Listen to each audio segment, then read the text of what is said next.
Chip Reid is following the latest again from the White House as it regards the backlash of both of these appointments. And Chip, again, in Reince Priebus, you see Donald Trump, who ran on a very anti-establishment platform, appointed as chief of staff, and then as his senior advisor, Steve Bannon, whom the Southern Poverty Law Center said turned Breitbart News into a white ethno-national propaganda mill.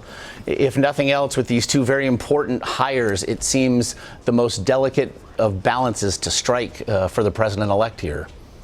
It certainly is, and it's consistent with his history, both during the presidential campaign and also as a businessman. Trump likes to have people who are reporting to him who are doing battle with each other so that he hears all sides of the argument. Some people may be surprised by this, but this is the way he's operated. He likes to hear all points of view, and he certainly will from those two. Is there a sense that he is attempting to send a sort of message here?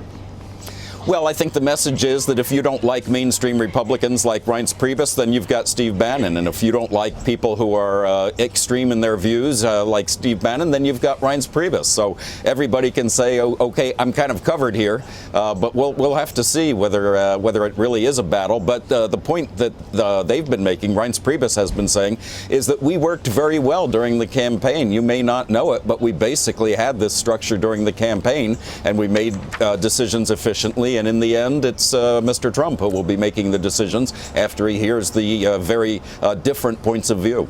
Meanwhile, Chip, President Obama is heading overseas. It'll be his last foreign trip in office. Certainly, he will be asked about the election, about the president-elect, and about the uncertainty that surrounds all of it. What can we expect?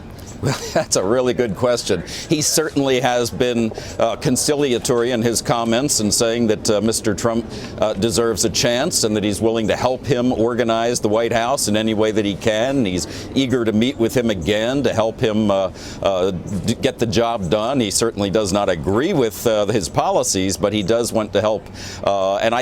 He can't simply walk away from that overseas. But I think there are a lot of people overseas who are very nervous about a Trump presidency, and I don't think the president will say he's going to be okay on policy, but I think he is going to make the point that you need to give him a chance.